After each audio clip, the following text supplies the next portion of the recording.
எந்த விஷயமாக இருந்தாலும் நாளைக்குன்னு தள்ளி போடக்கூடாது. சோம்பேறித்தனம் தான் நம்மளோட முதல் எதிரி. என்னை பொறுத்தவரை வீட்டு வேலையை செய்யறதே பெரிய திறமையான விஷயமா நினைச்சிட்டு இருந்தேன். ஆனா இன்னைக்கு பல சகோதரிகள் வீட்டையும் தாண்டி வெளியும் போய் வேலை செய்யறாங்க. வீட்டு வேலையை தாண்டி எனக்கு என்ன திறமை இருக்குன்னு நான் என்னைக்குமே யோசிச்சதில்ல. எல்லோருக்குள்ளயும் ஏதோ ஒரு திறமை கண்டிப்பா இருக்கும். அது ரொம்ப பெருசா இருக்கணும்னு அவசியம் இல்ல.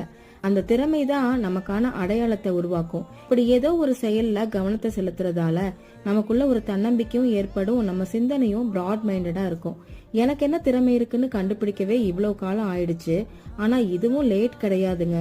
இப்போ நான் தையல் கத்துக்கிட்டு சுத்தி இருக்கிறவங்களுக்கும் தச்சு கொடுத்துட்டு இருக்கேன். அவங்க என்னோட ஒர்க் ரொம்ப நல்லா இருக்குன்னு சொல்லும் போது என்னுடைய தன்னம்பிக்கை இன்னும் அதிகரிக்குது. திறமை வெளியே போனாதான் செயல்படுத்த முடியும்னு இல்லங்க. வீட்டுக்குள்ள இருந்தே நம்ம திறமைய ரொம்ப அழகா மேம்படுத்தலாம். வசதியான வாழ்க்கையில வாழ்றதை விட நம்ம திறமையினால வாழ்க்கையில மேல வர சந்தோஷம் ரொம்ப பெருசுதாங்க.